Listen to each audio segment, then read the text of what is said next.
Información oportuna al instante mientras realiza sus actividades al mediodía.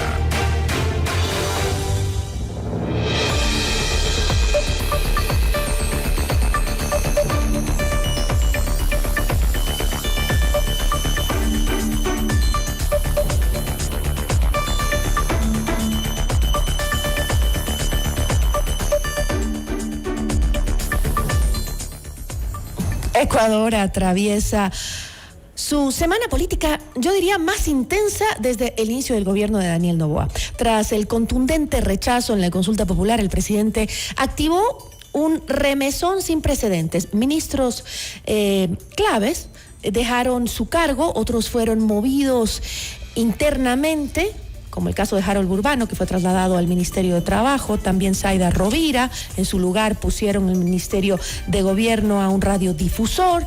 Bueno, y han hecho algunos cambios y parece que continuarán esos cambios. También la vocera de la presidencia salió y puso un tuit, dijo que se iba, Carolina Jaramillo.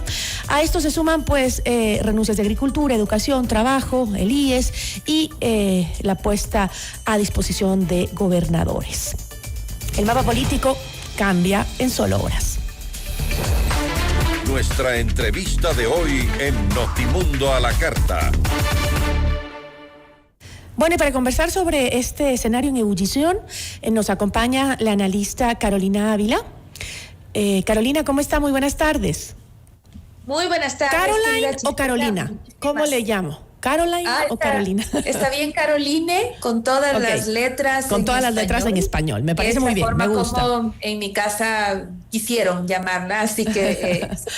Okay. Muchas gracias por la invitación, un placer saludar. No, gracias a usted por acompañarnos. A ver, en el marco de este remesón post-consulta, se ha confirmado ya la salida de Harold Burbano, una de las últimas, por aquí tengo el listado súper actualizado, Zaida Rovira, que deja el Ministerio de Gobierno, se va a reemplazar, va de nuevo al otro ministerio. Bueno, se hicieron un montón de cambios de ida y vuelta, ¿no? Creo que lo que más llama la atención en este momento es... la posición que tendría Álvaro Rosero, radiodifusor, en el Ministerio de Gobierno, ¿no? ¿Cómo ve usted este panorama que se está dando en las últimas horas? Bueno, en primer lugar, creo que el presidente ha aceptado una de las, seguro debe haber tenido una vertiente distinta cada minuto sobre qué es lo que le toca hacer, dado el escenario que todos conocemos. Parece que el efecto de ese primer tuit del domingo de noche no ayudó a plantear adecuadamente un buen escenario. Cuando hay un 60-40 prácticamente no te queda de otra sino que leer con distancia y con honestidad y mostrar cambios y pronto, porque mientras más pasa el tiempo, lo único que alimenta es la intención o la percepción, mejor dicho, de que el gobierno está sordo y que no está escuchando lo que el pueblo le está diciendo, y eso hubiese sido un error. Ahora, cuando vemos los nombres, esta suerte de enroque, si tú quieres, uno sí podría llegar a argumentar, bueno, hasta qué punto está en verdad queriendo refrescar las filas. Exacto. Porque... justamente hay una acotación, porque... Sí me gustaría un poco analizar qué señal política está enviando al país este movimiento de ministros, un refuerzo necesario en su gabinete, un cambio táctico o frente al rechazo ciudadano, o simplemente esto es simbólico.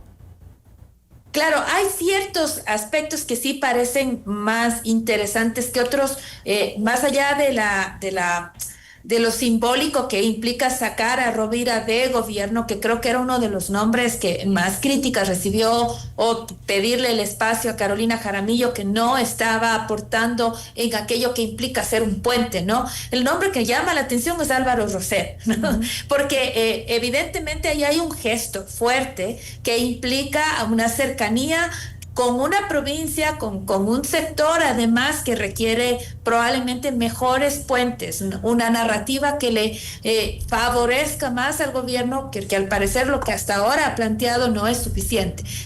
De alguna manera fusionar la política con la comunicación en ese ministerio es un gesto interesante que requiere además mayor lectura, ¿no? Pero ¿no? Pero Estos ¿cree otros usted no. que es un cambio estratégico, Álvaro Rosero, radiodifusor, ir a un cargo tan conflictivo y tan en donde se necesita tanto un conocimiento político? Así es, no es el mejor cambio. O sea, en eso creo que hay mucha coincidencia, por eso precisamente llama la atención. O sea, cómo es que alguien que no necesariamente tenga la cancha política en donde en este momento hay mayor necesidad, no esté ocupando ese lugar. Eso es absolutamente claro. Pero si es que estoy viendo que hay un comunicador que está ocupando ese espacio, me da la impresión de que lo que está queriendo hacer el gobierno es tender puentes con un sector que a todas luces no le está favoreciendo, al menos en las últimas semanas. Pero por supuesto, puedo coincidir con muchos analistas que quizás ese rol, siendo el rol más político, quién sabe, Álvaro Rosero no es el mejor nombre para el momento que está viviendo el gobierno. Es que es un momento crítico, necesitas a alguien muy capaz y muy conocedor de estrategia política, porque no es un cargo fácil. No dudo yo que los periodistas tengan conocimiento en la política, pero no es lo mismo que tener conocimiento en el quehacer político, es muy diferente. Exacto, solo para poner una dimensión, ¿no? Mientras que Guillermo Lasso, con todas las dificultades que recibió, y eso que el margen no era tan amplio como el que tiene en este momento Daniel Noboa, tenía como apoyo en ese espacio a un Henry Cucalón. O sea, para tener una referencia de qué tipo de perfil es el que te acompaña en ese momento de crisis. Álvaro Rosero no tiene para nada la trayectoria política que tienen estos otros nombres. Me hubiera sonado tal vez más como vocero de Carondelet. En todo caso, ahora, no vaya a ser que tengan alguna otra estructura en mente, pero por supuesto no son las mejores señales para hacer las primeras 48 o 30, no sé, 72 horas, ¿no es cierto?, de este momento que está viviendo el gobierno, y por eso quizás llama profundamente la atención. Los otros nombres que están allí siguen formando parte de esta suerte de movida de están dentro del pieza. círculo, ¿no? Exactamente, el enroque tradicional que ya hemos visto en otros gobiernos, que tiene mucho que ver porque no pesa tanto la destreza en esta área, sino la confianza del gobernante. O sea, si el gobernante confía en Zaida Rovira, no la va a alejar del círculo más cercano. Lo mismo entiendo que está pasando con Harold Burbano, a pesar de que ni la una ni la otra han sido exitosos en sus carteras. ¿Será tal vez que en estos momentos pesa más la lealtad que el lado técnico, académico, de preparación? Que claro, eso es lo que estamos leyendo, es solamente cuestión de ver la lista y uno se da cuenta que ya comenzamos a contar con esta idea de ministros todoterreno que se mueven en círculos en función no tanto de la especialidad de la cartera, sino en función del apoyo político y de la lealtad, ¿no? Creo que otro movimiento que también llama mucho la atención es el traslado de Harold Burbano desde el Ministerio de Desarrollo Humano, el anterior MIES, al Ministerio de Trabajo, que obviamente hay un mensaje en esta decisión que es un poco un cambio porque ha tenido este ministerio muchas críticas, ¿no?, durante el gobierno del presidente Daniel Noboa. Sin embargo, conozco a Harold Burbano desde hace muchísimo tiempo por trabajos periodísticos, gran defensor de los derechos humanos, lo conozco en ese ámbito, ¿no?, un gran conocedor de la materia de derechos humanos, pero en el ámbito de trabajo también me retumba raro. Quizás en ese contexto hay un nombre fuerte que dejó la cartera, que era la ministra Núñez. Recordemos todos la vocería que ha tenido, yo creo que inclusive el daño que le ha hecho a la vocería, tanto en la consulta anterior como en esta consulta, pero se notaba a todas luces que tenía la confianza del presidente.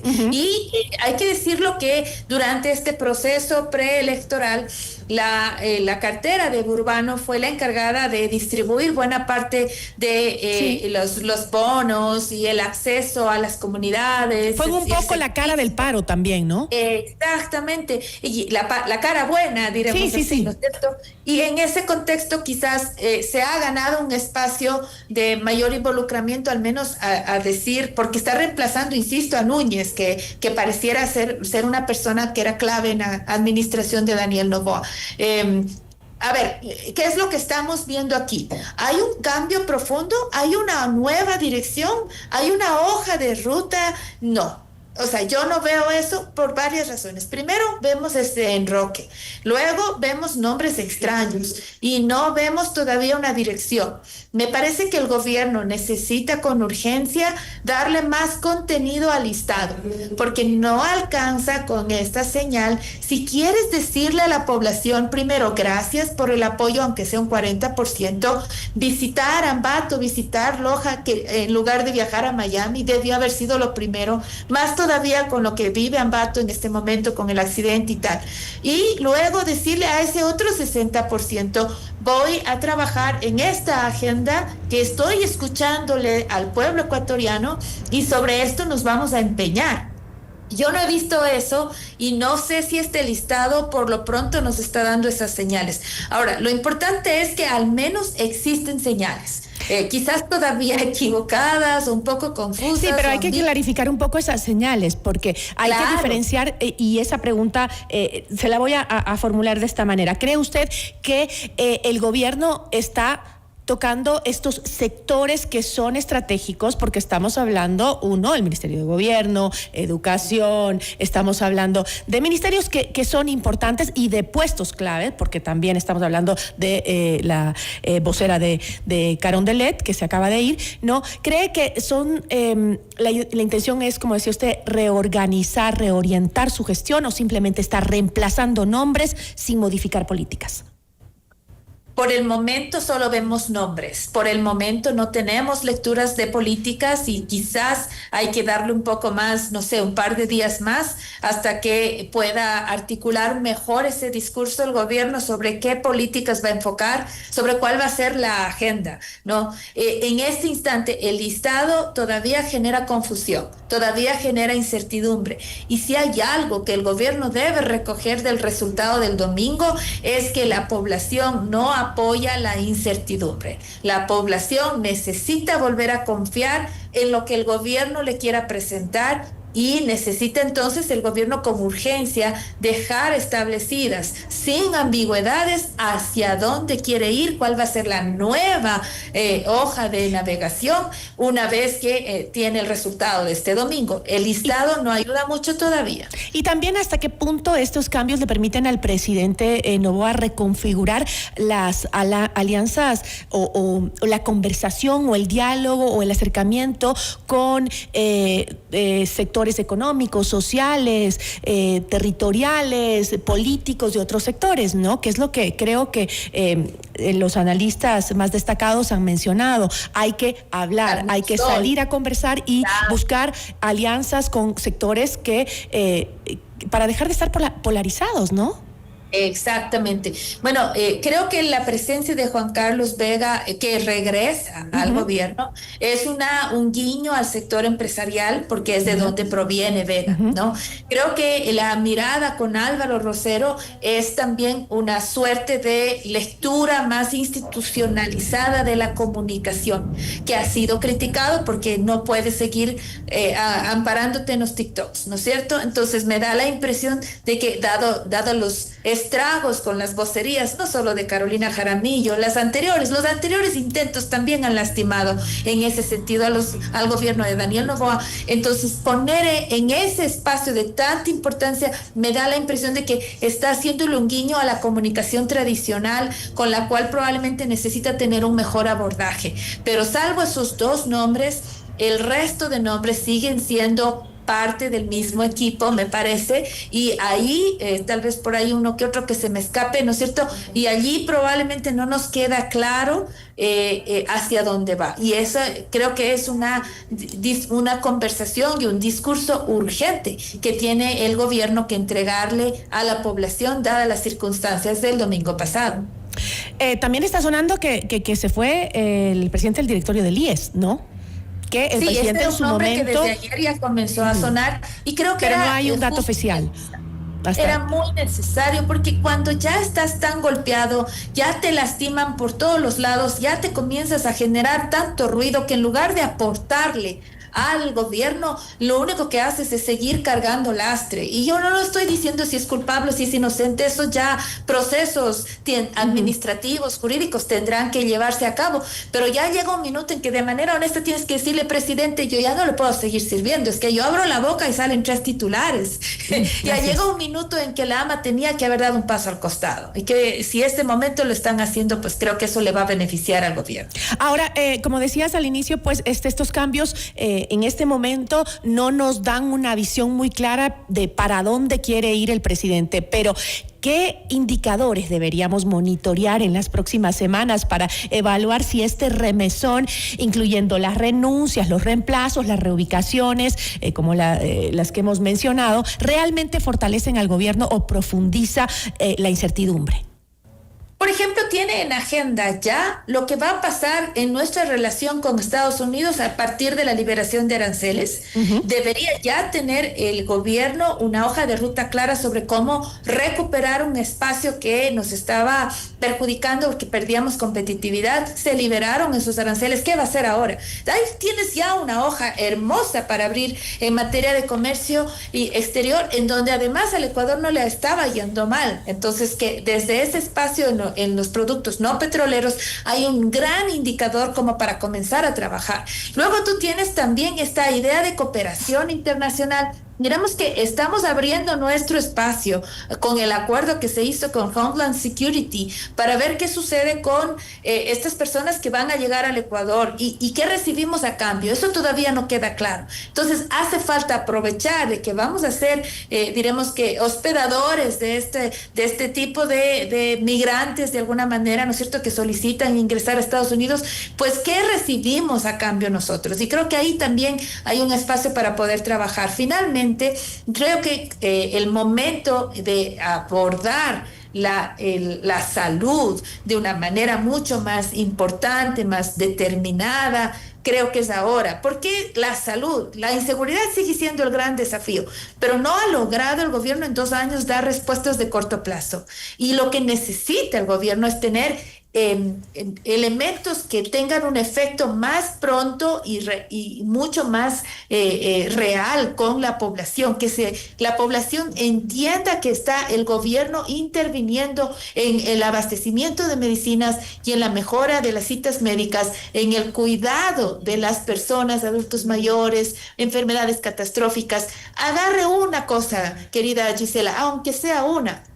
Comience identificando, diagnosticando bien y entregando soluciones. El gobierno necesita ganar oxígeno a partir de la gestión, pero una gestión que sea tangible, que no esté solamente anclada en los esfuerzos marqueteros y ya no en los esfuerzos electorales, por supuesto. Este momento le toca trabajar. Sí, para eso dejen de decir que no pasó nada, que aquí nadie ha perdido. No, sí hubo una pérdida y hay algo que escuchar. La gente siente un cansancio, un hastío y tiene que empezar a solucionar los problemas para que se sientan justamente lo que usted dice.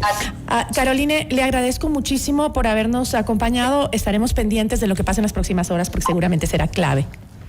A las órdenes. Muchas gracias por la invitación. Una buena tarde. Estuvo con nosotros Caroline Ávila, ella es analista política. Notimundo a la carta.